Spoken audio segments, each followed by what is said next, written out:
Muhammad in Islam is the only belief system on earth that forbids any questioning, investigating, comparing, and contrasting of its holy book, the Quran.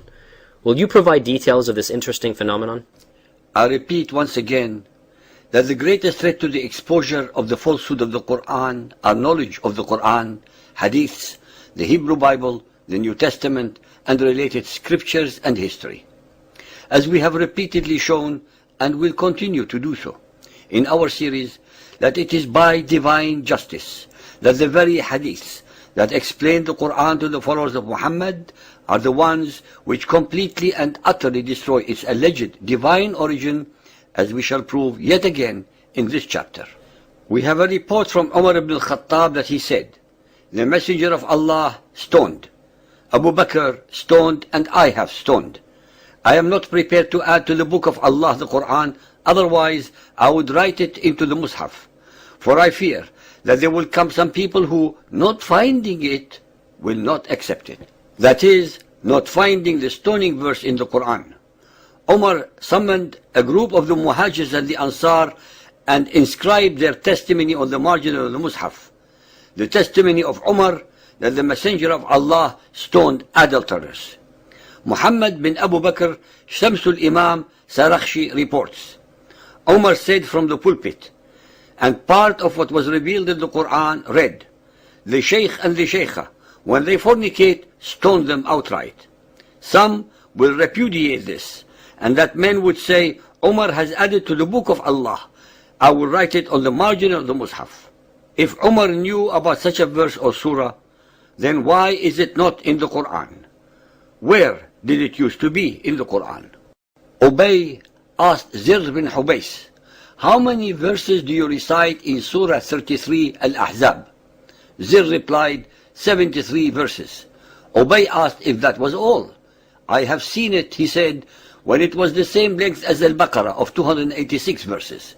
It contained the words, 'The Shaykh and the Shaykha, when they fornicate, stone them outright as an exemplary punishment from Allah. Allah is might and wise.'"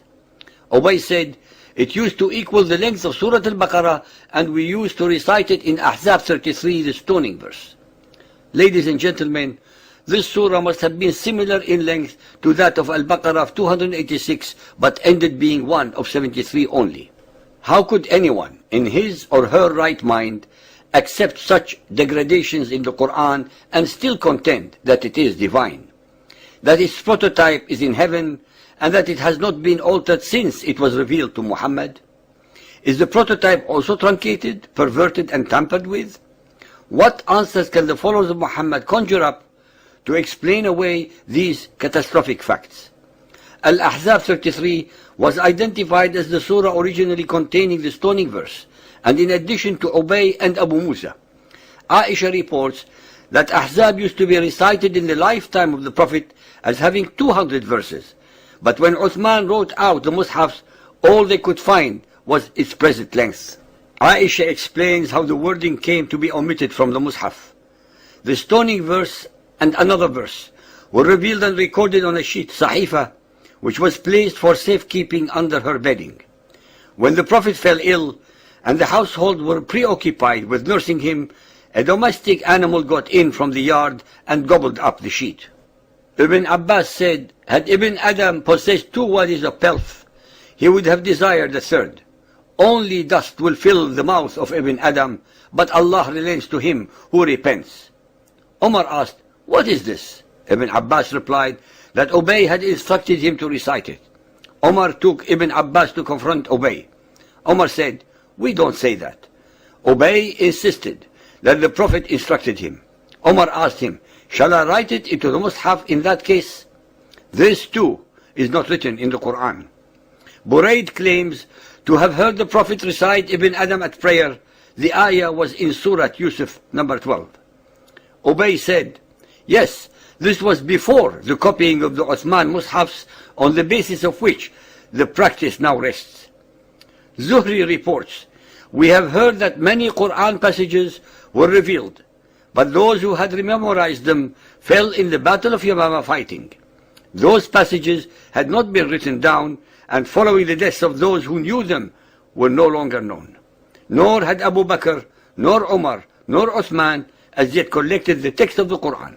Those lost passages were not to be found with anyone after the deaths of those who had memorized them. This was one of the considerations which impelled the Muhammadans to pursue the Quran during the life of Abu Bakr, committing it to sheaths for fear that there should perish in further theaters of war men who bore much of the Quran, which they would take to the grave with them on their fall, and which, with their passing, would not be found with any other. There is no doubt that this verse was removed from the Quran because it alleged that those who died met with Allah, which is contrary to the Muhammadan doctrine that no human can meet face to face with Allah. The extreme Shia, the Rafidis, allege that the impious rulers of Muhammadan Islam had expunged from the Mus'haf some 500 verses, including those which most unambiguously marked out Ali as the appointed successor to the Prophet.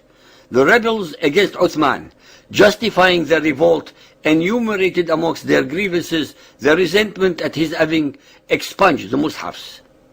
All the above are only a small ripple in a tsunami of such abrogations, missing verses, missing surahs, added verses, and interloped surahs that can never be attributed to any omniscient divinity.